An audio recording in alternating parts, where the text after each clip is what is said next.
welcome to 4550 RPM, remembering Passed Musos born in the 40s and the 50s. I'm your host GK, and in this episode we will have a brief look at the musical career of John Entwistle, arguably one of the best bass players to have ever strode the stage of rock and roll. Before we start, I need to remind you I cannot cover every aspect of Entwistle's or anyone's career in the music industry. The aim of this show is just to remain brief and give a bit of an overview. So, if you have something you want to share that I haven't, please do so in the comments below. Healthy discussion is always welcome. Also, I will be referencing a couple of articles available on the internet, and I'll drop the links to those articles in the space below. So for much more than I can offer here, you can go and check those out. Okay, let's go. Born in Chiswick in the UK on 9 October 1944, John Entwistle is best known as the bass player for The Who. But like all of us, there is more to his life than that one thing that he is best known for. John took piano lessons for 4 years from age 7 before switching to the trumpet, and shortly after that he switched to the French horn. In his second year at grammar school, he met Pete Townshend, and they played in a group called the Confederates, and performed a couple of low-level gigs in 1958. John started out learning guitar, but his big hands and fingers were more suited to playing bass, so he switched. At the time, he couldn't afford to buy a bass, so he set about making his own. Now, this wasn't that unusual in this early era of popular music, because musical instruments were not as widely available as they were later on, and of course anything half decent was expensive, just like it is today. It was while carrying this early bass down the street one day that he met Roger Daltrey. Daltrey brought Entwistle into his band, the Detours, and John, in turn, brought Pete Townshend into the same outfit. So very early on we see the ingredients of The Who coming together here.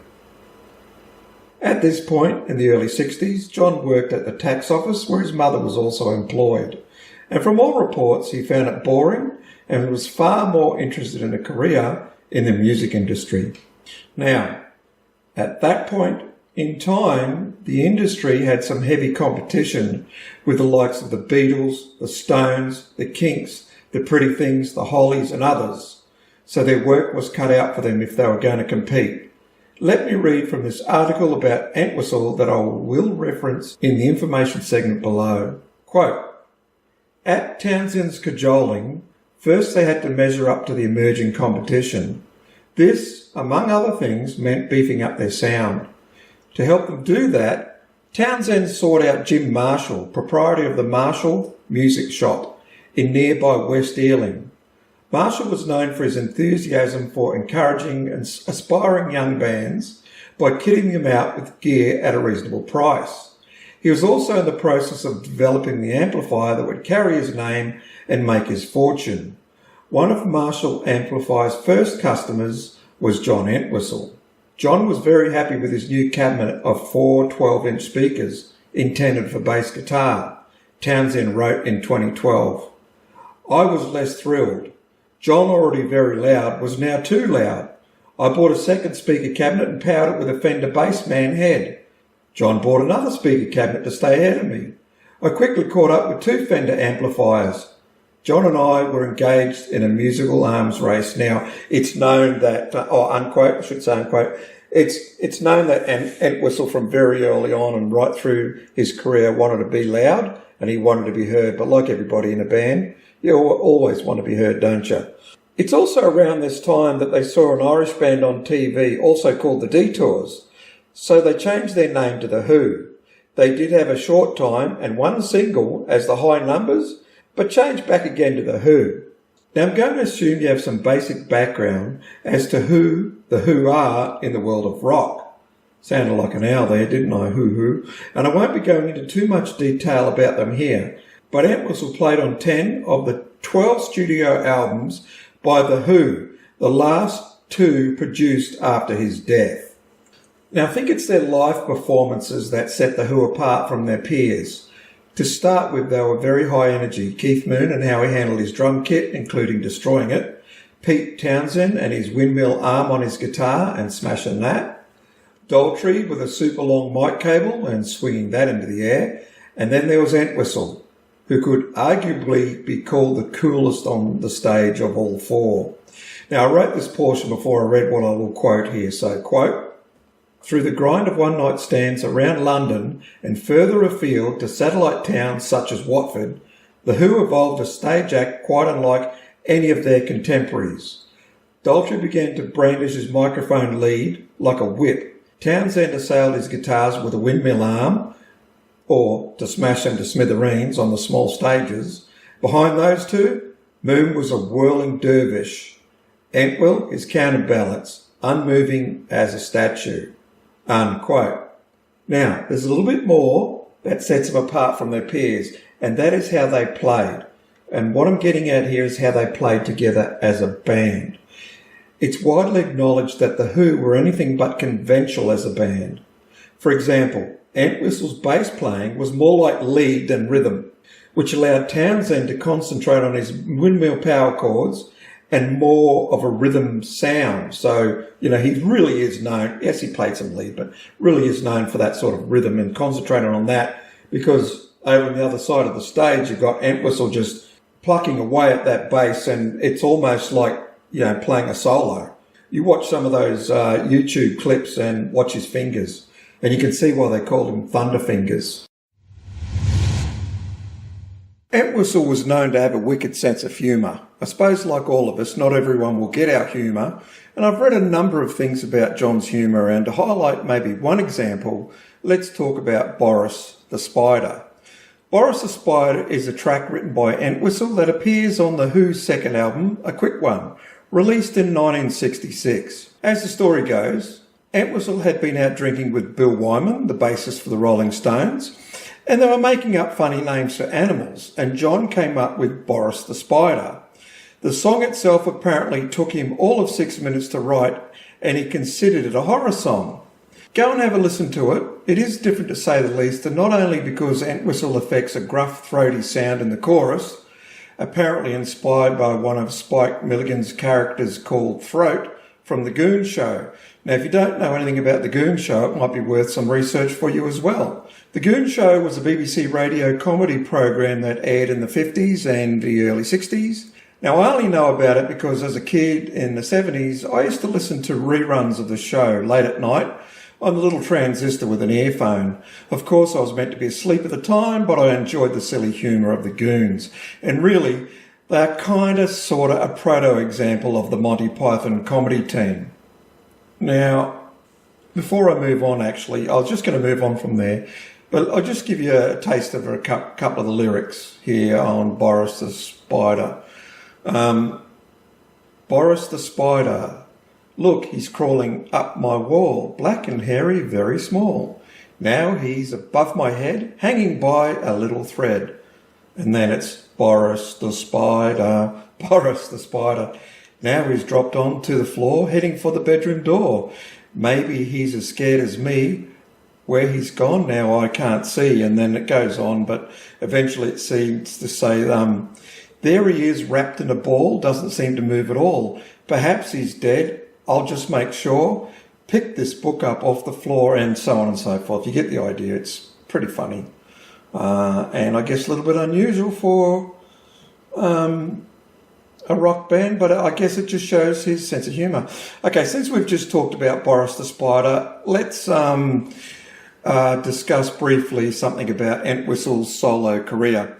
In 1971, with the release of Smash Your Head Against the Wall, John became the first member of The Who to release a solo album, and the first track on that album is a tune called My Size. My Size is a sequel to Boris the Spider, and about the song he apparently said, I wrote it as a sequel to Boris the Spider for our manager.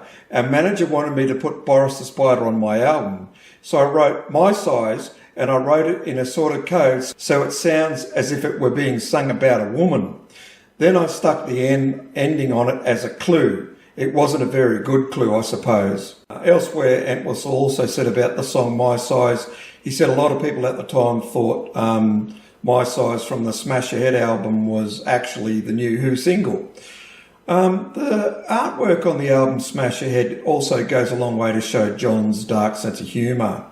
Now, I'll quote this here. The macabre cover artwork was concocted by Entwistle and photographer Graham Hughes, cousin of The Who's lead vocalist Roger Daltrey. It depicts Entwistle's face whilst wearing a death mask, transposed against an X-ray picture of the lungs of a terminal heart patient obtained from Entwistle's doctor at the time, unquote. So it's pretty dark, macabre humour, isn't it? All right, so John's main solo career encompasses some 7 albums, 5 attributed to him, and then 1 with his band called The Rock, that album having 4 different releases. Interesting to note that John sings no songs on the album called The Rock.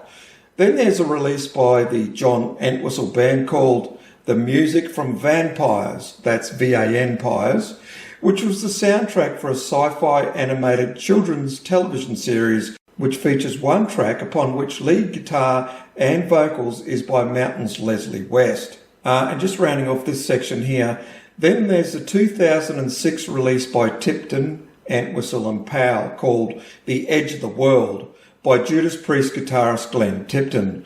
The album is made up of some unused material from sessions from his 1997 Baptism of Fire album, on which Entwistle and Powell had played. So, Tipton dedicated the album to John Entwistle and Cozy Powell, both who had played on the album and both who had since died. Entwistle in June of 2002 and Powell in April 1998. Now, I've done an episode on Cozy Powell, and to date it is actually my highest rating video. I'll put a link to that in the section below. Now, his gear. For people with an interest in the gear Musos use, Entwistle's basses provide plenty of material. I can't cover them all, but if you have a strong opinion or want to mention something I missed, please do so in the comments below. I'm always interested in discussions about gear. Anyway, let's look briefly at a couple of items here. As it is, it's probably going to be more than a couple of items. He had so many different basses that he used and different styles and types. It'd be just a really big thing just to cover them all. But let's have a go here at looking at a few. As I stated earlier, he built his own bass early on in his career. Following this, he used some pretty conventional basses like Fender, Epiphone, Rickenbacker. I saw that he used a Gretsch at some time, one of my favourites that I've owned. Well, not like his at all, obviously. But he also had a Vox Teardrop, a Danelectro Longhorn, and the list just goes on and on. Because he was known to have owned and collected a lot of basses and guitars, and not just for collector's sake, but he also played them. Let's go and look at a couple more exotic instruments. Early on, he had a custom-made Boris the Spider bass, which in later times, with further changes, would become other different issues. Then there was the Frankenstein Fender precision bass. He did own a number of precision basses, but this one is somewhat of a standout. Let me quote here, and I'll drop a link below for you to follow. Now, the Frankenstein was a 1965 Sunburst. It had been refinished in the mid-70s to a Fiesta Red, salmon pink Frankenstein Fender precision bass with maple neck. Assembled from various basses, including the chrome pickup cover from a Fender Jazz bass, the neck pickups and circuitry from 2 of John's 3 dead slab basses. He said that I put this together in San Francisco on a day off partway through a Who tour. It's the remains of 5 smashed basses, hence the name Frankenstein. So that's pretty cool. He smashed 5 and made 1 out of them. In the mid-70s, it was retired from stage work, so I had it refinished from Sunburst into its present pink colour. I used this baby from 1967 onwards through Tommy and all of the tours up to Quadrophenia. The neck pickups and circuitry are from a dead slab bass, the tailpiece from a jazz bass, the pick guard from a black P bass, and the machine heads from 2 white P basses. 2 hours with a Phillips screwdriver and a soldering iron, and I was ranting around my hotel room screaming, "It's alive! It's alive!" Pretty funny, isn't it? It's alive! It's alive! It's alive! It's alive! Now, he had another custom axe bass used in the film Tommy, which had a Gibson Thunderbird style neck with a poleaxe type body.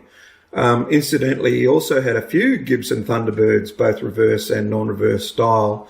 Apparently one of the reverse styles was broken by Keith Moon when he was leaving the stage one night, and John subsequently destroyed that one. Boy, what a loss when I think that it was a 64 Thunderbird, which is a very desirable bass indeed. All right, moving on. So coming to the mid-70s, mid-80s, John was using alembic basses. John had got hold of a second-hand one in an LA music store, and he liked it so much he went and ordered 3 more. Not long after this, in the studio, he used the Fender Explorer Bird, which had a Gibson Explorer-style body with a Fender precision neck. Apparently 6 of these were made by a luthier, and they're very highly sought after. You can see him using one in the Who Are You film clip. Anyway, I hope you're keeping up here, as I've dropped so many thoughts about his basses and that, but his ownership is quite legendary, and it's hard to just briefly try and demonstrate that. You can go online and look at the lightning body bass, the flame body bass, and so on and so on. An Alembic Explorer bass with and without V-shaped heads. There's just so many, but let's move to the late 80s, and we'll probably finish up on these, the Warwick Buzzards. Now, these are something to see. Let me quote here and show you some photos. So we're talking in the 86 to 89 and further into the 90s era here, but I'm going to drop a link to this article. The original Buzzard was designed by John and Warwick in 1985 with prototypes and the first models in wood. Following the 1980 tour, John then worked with Modulus Graphite, which made 3 graphite buzzards for John. Modulus then manufactured 6 graphite necks for Warwick for use in John's Warwick-made basses. And this is an excerpt from The Ox and the Buzzard, The Early History by Dale Titus. The genesis of the Buzzard has over time developed into somewhat vague or contradictory accounts. To clear the record and get the real story, I sought out the help of Hans-Peter Wilfer and Jeff Gould, 2 gentlemen who were sequentially involved with John Entwistle during the creation of his first Buzzard basses. Hans-Peter Wilfer, the founder of Warwick Basses, was approached by John Entwistle to create a special bass for him in 1985. John had some very unique idea as how the bass should look and play, so he sat down with Hans-Peter and the 2 of them sketched out the design that the world knows today. Hans-Peter came up with the idea of the distinctive hand grip on the lower horn, the stylized headstock, and many other design specifics that make the Buzzard such a wonderfully unique bass. Then after the basic body was agreed upon, Hans-Peter and John sat in a London nightclub called Maggie's and decided to name the bass the Buzzard. In all honesty, Hans-Peter says that many drinks were consumed that night, and he cannot remember exactly who thought of the name the Buzzard, but he thinks it was John's idea. In the days that followed, Hans-Peter then made a few prototypes for John to play and critique, and the design was further polished. It was after the duo decided on the name Buzzard that the headstock was changed to more closely resemble the beak of the said bird. Pretty amazing looking basses. So have a look at those pictures there, and I think we'll leave the thoughts of his gear there. I haven't touched on any of his amps. He was also known to have a wide range of amps and play them very loud, but I just think we should probably finish on the gear part here in case it's a little bit too much for some. So sadly, this brings us to the point of the episode here, and we must talk about his death. John Entwistle died at the Hard Rock Casino and Hotel in Las Vegas on 27 June 2002, just one day before the first show of The Who's 2002 American tour. It's reported that he had died of a heart attack induced by taking cocaine, and that he already had severe heart disease. Now, I've read that he was given the all clear by a health professional to do the tour, so it's pretty sad and I guess a bit of a shock. He was age 57 when he died. You know, it's difficult to cover just how big an influence Entwistle had on the music industry. I mean, I should say has. His playing style and sheer coolness has influenced countless aspiring musos over the decades since he appeared on the scene. They call him the Ox and Thunderfingers. His playing style was certainly unique. Let me read one more quote before we finish here. So I will put a link to this article as well. It's about sort of learning how to play like John Entwistle, which I've never attempted, and I don't think I ever will. He saw the bass as a lead instrument. So this is quote, he saw the bass as a lead instrument, which is what I'd said earlier. That's how I see him. He approached it as a lead sort of instrument. So going back to the quote, he saw the bass as a lead instrument with the responsibility of driving the band in his direction. This was during a time when bassist was seen as having merely a supporting role. Entwistle's bass lines were audible, and they stood out even amongst highly animated bandmates Roger Daltrey, Pete Townsend and Keith Moon. Pay attention to Entwistle's complex combination of rhythms, fills and counter melodies. In particular, watch his right hand technique that includes a rapid mixture of plucking, picking and tapping. Appropriately nicknamed Thunderfingers, he developed what he called the typewriter technique, using all four fingers to tap percussively on the strings to create a distinctive twangy sound. Often playing near the neck of the bass, his forceful fingering style delivered a hard, driving signature tone which defined the sound of The Who.